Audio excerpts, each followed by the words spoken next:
بسم اللہ الرحمن الرحیم۔ السلام علیکم ورحمۃ اللہ وبرکاتہ۔ آن لائن ٹیچر کی جانب سے خوش آمدید۔ بنی اسرائیل میں کفل نامی ایک شخص تھا جو ہمیشہ رات دن برائی میں پھنسا رہتا تھا۔ کوئی سیاکاری ایسی نہ تھی جو اس نے نہ کی ہو، نفس کی کوئی ایسی خواہش نہ تھی جو اس نے پوری نہ کی ہو۔ ایک مرتبہ اس نے ایک عورت کو 60 دینار دے کر بدکاری کے لیے آمادہ کیا۔ جب وہ تنہائی میں اپنے برے کام کے ارادے پر مستعد ہوتا تو وہ نیک بخت لرزانے لگی، تھر تھرانے لگی۔ اس کی آنکھوں سے آنسو کی جھڑیاں لگ جاتی ہیں، چہرے کا رنگ پھک پڑ جاتا ہے، رونگٹے کھڑے ہو جاتے ہیں، کلیجہ بانسوں اچھلنے لگتا ہے۔ کفل حیران ہو کر پوچھتا ہے کہ اس ڈر، خوف، وحشت کی کیا وجہ ہے؟ پاک باطن، شریف النفس، باعصمت لڑکی اپنی لڑکھڑاتی زبان سے بھرائی ہوئی آواز میں جواب دیتی ہے، مجھے اللہ کے عذابوں کا خیال ہے۔ اس ذبو کام کو ہمارے پیدا کرنے والے اللہ نے حرام کر دیا ہے۔ یہ فعل بد ہمارے مالک ذوالجلال کے سامنے ذلیل و رسوا کرے گا۔ محسن قدیمی کی یہ نمک حرامی ہے۔ واللہ میں نے کبھی بھی اللہ کی نافرمانی پر جرت نہ کی۔ ہائے حاجت، فکر و فاقہ، کم صبر بے استقلالی نے یہ روز بد دکھایا۔ جس کی لونڈی ہوں اس کے سامنے اس کے دیکھتے ہوئے اس کی نافرمانی کرنے پر آمادہ ہو کر اپنی عصمت بیچنے اور اچھوت دامن پر دھبا لگانے پر تیار ہو گئی۔ لیکن اے کفل، خوف اللہ مجھے گھلائے جا رہا ہے۔ اس کے عذابوں کا کھٹکا کانٹے کی طرح کھٹک رہا ہے۔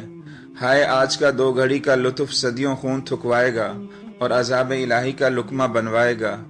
اے کفل، اللہ کے لیے اس بدکاری سے باز آ اور اپنی اور میری جان پر رحم کر، آخر اللہ کو منہ دکھانا ہے۔ اس نیک نہاد اور پاک باطن باعصمت خاتون کی پر اثر بے لوث مخلصانہ سچی تقریر نے کفل پر اپنا گہرا اثر ڈالا۔ چونکہ جو بات سچی ہوتی ہے دل ہی میں اپنا اثر رکھتی ہے۔ ندامت اور شرمندگی ہر طرف سے گھیر لیتی ہے اور عذاب الہی کی خوفناک شکلیں ایک دم آنکھوں کے سامنے، اگرچہ ہر طرف سے، حتیٰ کہ در و دیوار سے دکھائی دینے لگتی ہیں۔ جسم بے جان ہو جاتا ہے، قدم بھاری ہو جاتے ہیں، دل تھر تھرانے لگ جاتے ہیں۔ سو ایسا ہی کفل کو معلوم ہوا۔ وہ اپنے انجام پر غور کر کے اپنی سیاکاریاں یاد کر کے رو دیا اور کہنے لگا، اے پاک باز عورت، تو محض ایک گناہ، وہ بھی نہ کردہ پر اس قدر کبریاء ذوالجلال سے لرزاں ہے۔ ہائے میری تو ساری عمر اپنی بدکاریوں اور بدعمالیوں میں بسر ہو گئی۔ میں نے اپنے منہ کی طرح اپنے اعمال نامے کو بھی سیاہ کر دیا ہے۔ خوف اللہ کبھی بھی پاس بھی نہ بھٹکنے دیا، عذاب الہی کبھی بھولے سے بھی پرواہ نہ کی۔ ہائے میرا مالک مجھ سے غصے میں ہوگا، اس کے عذاب کے فرشتے میری طاق میں ہوں گے، جہنم کی غیظ و غضب قہر آلود نگاہیں میری طرف ہوں گی، میری قبر کے سانپ بچھو میرے انتظار میں ہوں گے۔ مجھے تو تیری نسبت زیادہ ڈرنا چاہیے، نہ جانے میدان محشر میں میرا کیا حال ہوگا۔ اے بزرگ خاتون، گواہ رہے، میں آج سے تیرے سامنے سچے دل سے توبہ کرتا ہوں۔ آئندہ رب کی ناراضگی کا کوئی کام نہ کروں گا، اللہ کی نافرمانیوں کے پاس نہ بھٹکوں گا۔ میں نے وہ رقم تمہیں اللہ کے واسطے دی اور میں اپنے ناپاک ارادے سے ہمیشہ کے لیے باز آیا۔ پھر یہ گریہ زاری کرتا رہا، توبہ استغفار کرتا رہا اور رو رو کر اعمال کی سیاہی دھوتا رہا۔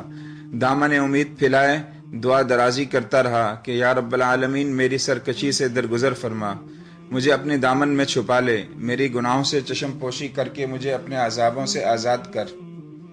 حضور صلی اللہ علیہ وسلم فرماتے ہیں کہ اسی رات اس کا انتقال ہو گیا۔ صبح کو لوگ دیکھتے ہیں کہ اس کے دروازے پر قدرتاً لکھا ہوا ہے، یعنی اللہ تعالیٰ نے کفل کے گناہ معاف کر دیے۔ فرماتے ہیں اگر اس کے دروازے پر یہ عبارت نہ لکھی جاتی تو لوگ اس کی لاش کو دفن نہ کرتے اور پتھر مار مار کر حلیہ خراب کر دیتے۔